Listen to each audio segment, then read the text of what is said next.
Hello students, आज हम discuss करेंगे correct form of the verb के बारे में, जो हमारा क्वेश्चन नंबर 4 बनता है। ग्रामर पोर्शन से जो क्वेश्चन नंबर 4 आएगा वो आएगा fill the correct form of the verb. Mean sentence दिया होगा, सेंटेंस के आगे एक वर्ब गिवन होगी और बोलेगा आपसे कि correct form of the verb आपको सेंटेंस में फिल करना है, कंप्लीट करना है। तो ऐसे सेंटेंसेस में जो सबसे इंपॉर्टेंट चीज होती है वो होती है नॉलेज ऑफ टेंस। यदि आपको टेंस का नॉलेज है तो आप बिल्कुल अच्छे से properly correct form of the verb fill कर पाएंगे, अदरवाइज आपके लिए प्रॉब्लम हो सकती है। तो इसको पढ़ने से पहले, इसको करने से पहले एक बार सेंटेंस को अच्छे से पढ़िएगा, देखिएगा किस टेंस की बात कर रहा है, वहां पर कौन सी फॉर्म यूज करेंगे। जब आप ये पहचान पाएंगे कि ये कौन सा टेंस है, तभी आप उसके according correct form of the verb भी चूज कर पाएंगे, तब आपका आंसर राइट होगा, अदरवाइज आपका आंसर रॉन्ग हो सकता है। बहुत ही इजी क्वेश्चंस आते हैं इसमें, लेकिन फिर भी यदि आप थोड़ी सी गलती करेंगे तो आपको प्रॉब्लम हो सकती है। इसलिए सेंटेंस करने से पहले क्वेश्चन पेपर को बहुत ही अच्छे से पढ़ना है और देखना है कि क्वेश्चन क्या दिया हुआ है और कौन से टेंस, किस टेंस में दिया हुआ है और कौन सी फॉर्म उसमें हमको फिल करना है। ओके, चलिए कुछ हम लोग सेंटेंस यहाँ पे हैं जिनको डिस्कस करते हैं। देखिए पहला सेंटेंस दिया हुआ है, ही डैश इन दिल्ली सिंस 1998। देखो यहाँ पे टाइम दिया हुआ है, आप ध्यान दीजिएगा। और इसको पहले भी आपने पढ़ा होगा कि जब कभी किसी भी टेंस में टाइम आता है तो वो सिर्फ 3 टेंस की बात करता है। एक तो प्रेजेंट परफेक्ट कॉन्टिन्यूअस टेंस होगा, या फिर पास्ट परफेक्ट कॉन्टिन्यूअस होगा, या फिर फ्यूचर परफेक्ट कॉन्टिन्यूअस टेंस होगा। जहां पर हम सिंस और फॉर का यूज करते हैं, जो कि डेफिनेट टाइम के लिए सिंस का यूज करते हैं और इनडेफिनेट टाइम के लिए हम फॉर का यूज करते हैं। ठीक है, तो ये चीज हमें बता रही है कि कहीं ना कहीं से हमारा जो टेंस है वो किस में जाएगा, परफेक्ट कॉन्टिन्यूअस टेंस में जाएगा। अब देखिए सेंटेंस कह रहा है ही इन दिल्ली सिंस 1998, वर्ब क्या गिवन है, लिव गिवन है। तो अब क्या करेंगे, कहना ये चाहता है कि वो दिल्ली में 1998 से रह रहा है। ठीक है, तो ही हैज बीन लिविंग, हम किस में सेंटेंस को राइट करेंगे, प्रेजेंट परफेक्ट कॉन्टिन्यूअस टेंस में। तो क्या हो जाएगा यहाँ पे करेक्ट फॉर्म हमारी, he has been living, he has been living in Delhi since 1998। यदि आप ऐसे राइट करते हैं तो आपका आंसर बिल्कुल राइट हो जाएगा, आपको कोई दिक्कत नहीं होने वाली है। नेक्स्ट सेंटेंस दिया हुआ है, they working hard for 5 days। ठीक है, अब देखिए फिर से यहाँ पर क्या दिया हुआ है, 5 डेज दिया हुआ है, टाइम दिया हुआ है। तो हम क्या करेंगे, वो क्या करें, दे वर्किंग हार्ड, तो they have been working hard, plural है तो क्या हो जाएगा।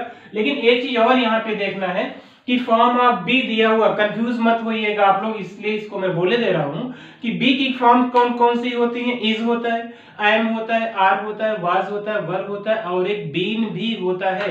ये बात आप ध्यान से समझिएगा। इसीलिए यहाँ पर बी की फॉर्म हम इज, एम, आर ना लिख करके क्या लिखेंगे, बीन लिखेंगे। और इसको किसमें लिखेंगे हम, परफेक्ट कॉन्टिन्यूअस में, दे हैव बीन, ठीक है, वर्किंग हार्ड फॉर 5 डेज, ये हमारा राइट आंसर हो जाएगा। They have been working hard for 5 days. ठीक है, यदि आपने सोचा कि बी दिया हुआ है तो यहाँ पर इज, एम भर देते हैं, आर भर देते हैं, they are working hard for 5 days, तो आपका आंसर रॉन्ग हो जाएगा। ध्यान से समझिएगा इसको। चलिए क्वेश्चन नंबर 3 देखते हैं, ही वाज पनिश्ड। देखिए सेंटेंस हमारा दिया हुआ है पैसिव वॉइस में, तभी यहाँ पर वाज के बाद थर्ड फॉर्म दी है, he was punished for making a noise. Make दिया हुआ है तो इसको हम पार्टिसिपल फॉर्म में राइट कर देंगे, तो क्या हो जाएगा, मेकिंग हो जाएगा, he was punished for making a noise.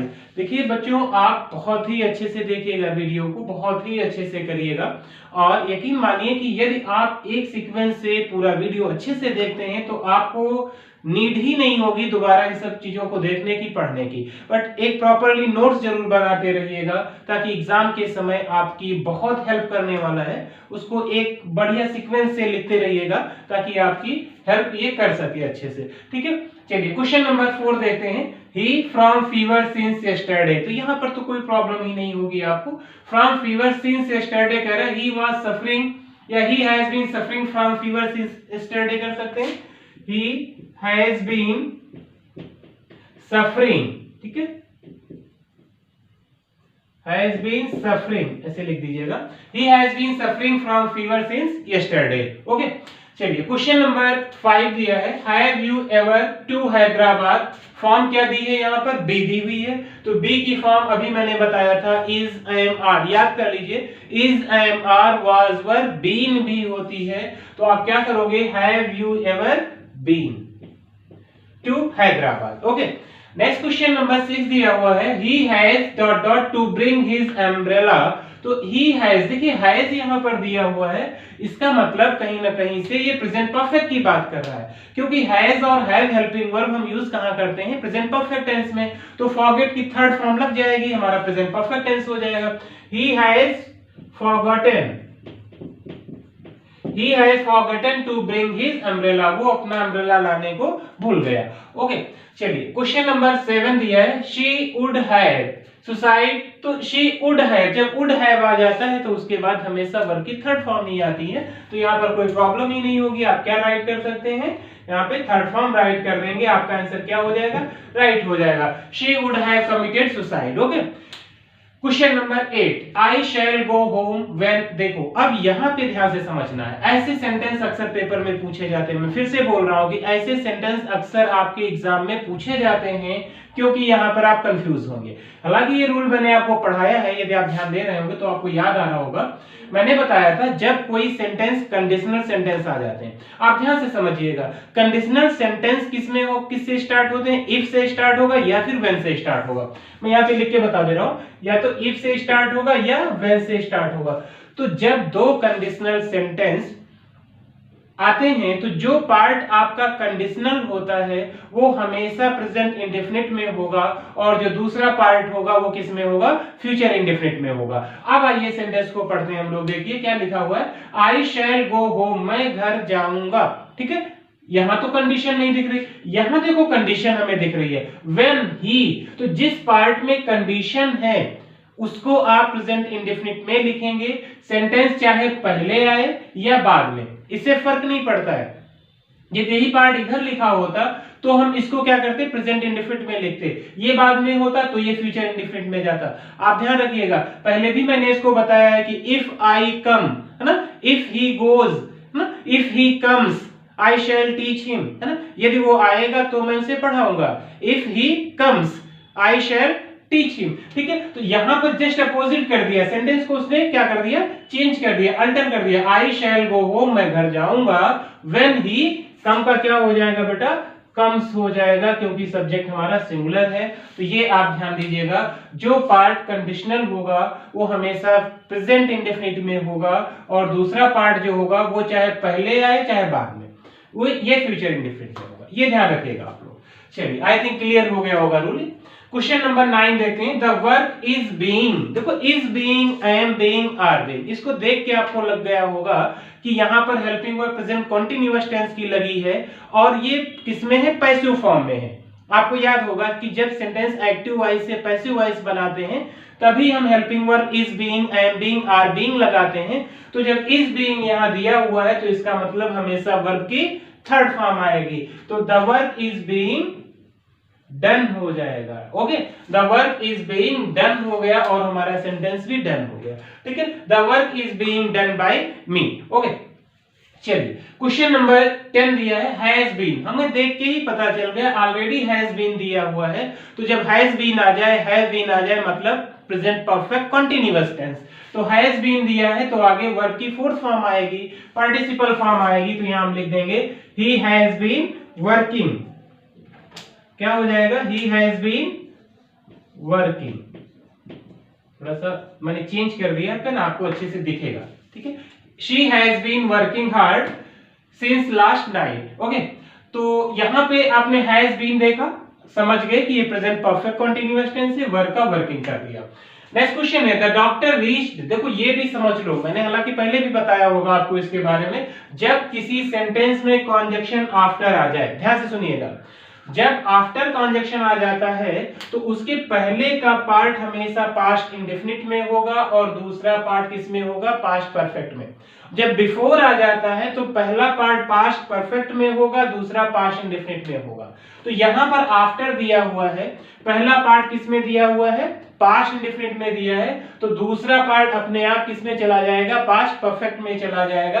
तो पेशेंट हैड डाइड हो जाएगा, हैड डाइड। ये डाई था यहाँ पे फॉर्म, तो हैड डाइड हो जाएगा, हमारा आंसर राइट हो जाएगा। एक बार फिर से सुन लीजिए, जब आफ्टर दिया होगा तो पहला सेंटेंस किस में होगा, पास्ट इंडेफिनिट में, दूसरा पास्ट परफेक्ट में। जब यहाँ बिफोर आएगा तो पहला होगा पास्ट परफेक्ट में, दूसरा होगा पास्ट इंडेफिनिट में। एक और रूल सुन लीजिए, वो भी कभी कभी पूछ लेता है, जब सिंस आ जाए, जब किसी सेंटेंस में कॉन्जक्शन सिंस आ जाए तो पहला सेंटेंस हो जाता है प्रेजेंट परफेक्ट में। याद करिए, इसको नोट कर लीजिए, सेंटेंस को लिखते समय नोट कर लीजिए कि जब कॉन्जक्शन सिंस आता है तो पहला सेंटेंस का टेंस जो होगा वो प्रेजेंट परफेक्ट में होगा और दूसरा पास्ट इंडेफिनिट में होगा। मैंने तीनों रूल बता दिया, आफ्टर का, बिफोर का और सिंस का। आफ्टर होगा तो पहला पास्ट इंडेफिनिट, दूसरा पास्ट परफेक्ट। बिफोर होगा तो पहला पास्ट परफेक्ट, दूसरा पास्ट इंडेफिनिट। सिंस होगा तो पहला प्रेजेंट परफेक्ट और दूसरा पास्ट इंडेफिनिट। चलिए नेक्स्ट सेंटेंस देखते हैं, क्वेश्चन नंबर 12 हम लोग। My father will go home when the rain, देखो फिर से वही चीज आ गई, सेम सेंटेंस आ गया, आप याद करिए। ये देखो क्वेश्चन नंबर 8 वाला सेम क्वेश्चन आ गया, my father will go home, मेरे पापा घर जाएंगे। When the rain, जब वर्षा क्या होगी, स्टॉप, जब वर्षा रुकेगी तब मेरे पापा जाएंगे। तो यहां पर भी क्या आ गया है, कंडीशन आ गई है कि जब बारिश बंद होगी तभी मेरे पापा क्या करेंगे, घर जाएंगे। तो जहां कंडीशन आ जाती है तो जिस पोर्शन में, जिस पार्ट में कंडीशन होगी, मीन जिस पार्ट में व्हेन और इफ लगा होगा, वो पार्ट हमेशा प्रेजेंट इंडेफिनिट में होगा और दूसरा पार्ट किसमें होगा, फ्यूचर इंडेफिनिट में होगा। आप लोगों को याद हो गया होगा, इसको नहीं याद हुआ तो नोट कर लीजिए, आप रट लीजिए। अक्सर पूछा जाता है सेंटेंस में, फिर से बोल रहा हूं कि ये सेंटेंस अक्सर पेपर में पूछा जाता है, तो आप बिल्कुल मत कंफ्यूज होइएगा। आइए नेक्स्ट सेंटेंस की हम लोग बात करते हैं। क्वेश्चन नंबर 13 पे, शीला इन दिल्ली फॉर 5 ईयर, देखो यहां पर फिर से आ गया फॉर 5 ईयर्स, टाइम की बात कर रहा है। तो यहां कहना क्या चाहता है कि शीला जो है दिल्ली में 5 साल से रह रही है, लिव आ गया है, कोई प्रॉब्लम नहीं, क्या हो जाएगा, शीला हैज बीन लिविंग।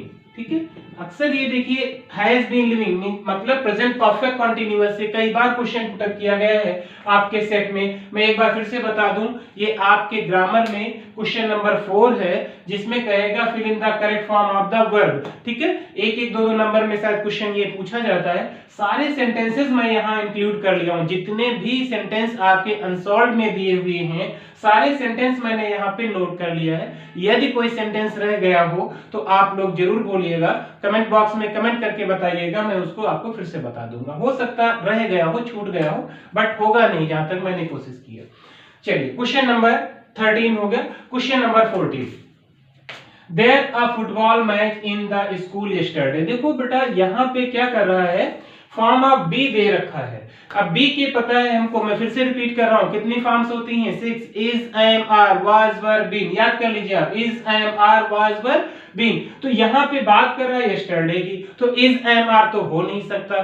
ठीक है, इज, एम, आर तो प्रेजेंट में यूज होता है, हो नहीं सकता। वाज, वर हो सकता है, तो वाज, वर क्या, फुटबॉल, अ फुटबॉल मैच सिंगुलर की बात कर रहा, तो वर भी नहीं हो सकता, हो क्या सकता है, वाज ही हो सकता है और कुछ नहीं हो सकता है। तो आंसर क्या हो जाएगा, there was a football match in the school yesterday. कल स्कूल में क्या था, एक फुटबॉल मैच था, गेम था। तो यहाँ पर आप आसानी से वाज लिख सकते हैं, आपका सेंटेंस बिल्कुल राइट हो जाएगा। तो चलिए क्वेश्चन नंबर 15 हम लोग देखते हैं। ही इन दिल्ली सिंस 2010, फिर से लिव आ गया। देखो ये सेंटेंस कितनी बार रिपीट कर रहा है, बार बार रिपीट कर रहा है आपके अनसॉल्व में ना, तो इतना प्रैक्टिस हो जाएगी आपको इन सेंटेंसेस की कि आप कभी नहीं भूलेंगे। और यदि फिर भी कोई प्रॉब्लम रह जाती है तो आपको फिर से मैं बता दूंगा, पढ़ा दूंगा और एक वीडियो बना दूंगा इससे रिलेटेड, हालांकि कोई दिक्कत नहीं होगी, ध्यान से आप समझिएगा। ही इन दिल्ली सिंस 2010, 2010 से रह रहा है, तो फिर से वही कर लेंगे हम यहाँ पर, he has been living, he has been living in Delhi since 2010, वो 2010 से दिल्ली में रह रहा है। ओके चलिए नेक्स्ट क्वेश्चन देखिए, इसको ध्यान से समझिएगा, आप लोग अदरवाइज गलत कर दे। बताइए आप क्या हो सकता है, थिंक करके भी सोचिए आप लोग। ही वेंट टू राजगीर, वो राजगीर गया। ओल्ड थिंग्स, अब देखो ब्रैकेट में गिवन है सी, है ना, तो कौन सी फॉर्म हम यहां पर लिखें कि वेंट वर्ब पहले से दे रखा है, he went to Rajgir old thing, क्या लिखा जा सकता है यहां पर, सी सा सीन सीइंग, है ना, यही तो फॉर्म होती है। या तो आप सी लिखिए या सा लिखिए सेकंड फॉर्म, या सीन लिखिए या सीइंग लिखिए, कुछ नहीं यहाँ पे हो रहा है। तो ऐसी कंडीशन में जब कोई फॉर्म ऑफ वर्ब यूज नहीं हो रही तो इसका सेंस देखिए क्या निकल रहा है। ही वेंट टू राजगीर, वो राजगीर गया ओल्ड थिंग्स को देखने के लिए, मतलब पुरानी चीजों को देखने के लिए वो राजगीर गया है। राजगीर एक प्लेस है ना, उसका नाम है, इसलिए प्रॉपर नाउन है, ये कैपिटल में लिखा हुआ है, Rajgir is a place name. तो देखने के लिए आपको सेंस जब निकल रहा होगा तो आप समझ गए होंगे कि यहाँ पर क्या होगा, हमारा नॉन फाइनाइट वर्ब हो जाएगी, मतलब इंफिनिटिव फॉर्म हम लिख देंगे हमारा, क्योंकि वर्ब तो ये भी है। याद करिए आप लोग कि सी जो है वर्ब है बट फाइनाइट वर्ब है, और ये क्या है, नॉन फाइनाइट वर्ब है। नॉन फाइनाइट वर्ब आपको पता है ना, 3 होती हैं, वो भी कभी कभी आ सकती हैं, इसलिए मैं रिपीट कर दूं बेटा, नॉन फाइनाइट वर्ब भी आ सकती है। आपको शायद याद होगा, ये देखिए फॉर मेकिंग अ नॉइज, है ना, यहाँ पर मेकिंग आ गया, पार्टिसिपल आ गया, यहाँ पर टू सी आ गया। तो आप सिर्फ फाइनाइट वर्ब ही नहीं थिंक करेंगे, जब फाइनाइट वर्ब नहीं यूज होगी तो नॉन फाइनाइट वर्ब भी हो सकती है। टू सी क्या है, नॉन फाइनाइट वर्ब है, इन्फिनिटिव है। नॉन फाइनाइट वर्ब्स कितनी होती हैं, 3 होती हैं, पहली पार्टिसिपल, दूसरा इन्फिनिटिव, तीसरा जीरेंट, ठीक है। तो ये क्या हो जाएगा, आपका राइट आंसर हो जाएगा to see old things. Okay, question number 17 देखिए, ये सेंटेंस आपके अनसॉल्व में शायद 5 या 6 नंबर पे थे, लेकिन थोड़ा लंबे सेंटेंसेस थे, इसलिए मैंने इनको सबसे नीचे रखा था, ठीक है। वहां पे आप जब अपने क्वेश्चन पेपर में, अपने अनसॉल्व पेपर में देखेंगे तो ये सेंटेंस पहले ही थे, लेकिन मैंने इनको सबसे नीचे नोट डाउन किया है ताकि स्पेस मुझे मिल सके। ओके, चलिए क्वेश्चन है 17, the naughty boy ran away, एक शरारती लड़का भाग गया, as he afraid of punishment, be दिया हुआ है। अब देखिए ध्यान से समझिएगा, ये टेंस किसमें है, पास्ट में है, मतलब जो प्रिंसिपल क्लास है हमारे सेंटेंस की वो पास्ट में है, तो आगे आने वाला सेंटेंस का टेंस हमेशा क्या होगा, पास्ट होगा। रूल नोट कर लीजिए, यदि इधर का टेंस आपने पढ़ा होगा, डायरेक्ट नेशन में मैंने पढ़ा है, जब रिपोर्टिंग वर्ब का टेंस पास्ट में होता है तो आगे का भी टेंस क्या होता है, पास्ट में ही जाता है। तो यहाँ में कुछ पूछना ही नहीं है, पास्ट किसको रिफर करता है, वाज, और वर्ब सिंगुलर है तो वाज हो जाएगा, कोई डाउट ही नहीं है। तो क्या हो जाएगा answer, the naughty boy ran away as he was afraid of punishment. Clear. चलिए लास्ट क्वेश्चन देखते हैं इस वीडियो का, इस क्लास का लास्ट वीडियो देखते हैं हम लोग। और एक बात और आप लोगों से, यदि आप लोग अभी हमारा चैनल नहीं सब्सक्राइब किए तो जरूर सब्सक्राइब कर लीजिए, वीडियो को शेयर जरूर करिए, अपने फ्रेंड्स में शेयर करिए, वो लोग भी देखें, ठीक है, ताकि उनका भी थोड़ा बहुत भला हो जाए। जो भी आपके जाने वाले हैं, अदर स्कूल के बच्चे हैं, कहीं के भी बच्चे हैं, आप उनको शेयर कर सकते हैं। चलिए क्वेश्चन है 18, my father ready in not time and hurries out every day. देखो यहाँ पर एक चीज हमें सिग्नल दे रही है कि टेंस हमारा जो दूसरा पार्ट है and hurries out every day की प्रेजेंट में दिया हुआ है। तो माय फादर सिंगुलर है, वर्ब क्या है यहाँ पर, गेट है, तो फादर सिंगुलर है तो इस सिंगुलर वर्ब भी राइट कर देंगे। My father gets ready in no time, get ready मत लिख देना बेटा, अदरवाइज आपका आंसर रॉन्ग हो जाएगा, क्योंकि सिंगुलर है यहाँ पर तो गेट्स ही हो जाएगा। My father gets ready in no time and hurries out every day. Okay students, तो ये क्वेश्चन नंबर 4 जो था आपका ये कंप्लीट हो जाता है। नेक्स्ट वीडियो में, नेक्स्ट क्लास में हम लोग डिस्कस करेंगे complete the sentences by using preposition, वो भी एक बहुत ही इंपॉर्टेंट क्वेश्चन है। और ये 4 क्वेश्चंस तैयार हो गए हमारे, 3-4 क्वेश्चन और बाकी हैं अभी इसमें। प्रीपोजिशन है और उसके बाद नरेशन भी है, हम लोग नरेशन करेंगे प्रीपोजिशन के बाद, उसके बाद कंप्लीट द स्पेलिंग है ना, फिर ट्रांसलेशन है। ऐसे कुछ क्वेश्चंस अभी बाकी हैं, तो आप लोग जल्दी जल्दी कोशिश करिए कि इसको कंप्लीट कर डालिए ताकि हम लोग फिर आगे बढ़ सके। Thank you class for watching this video.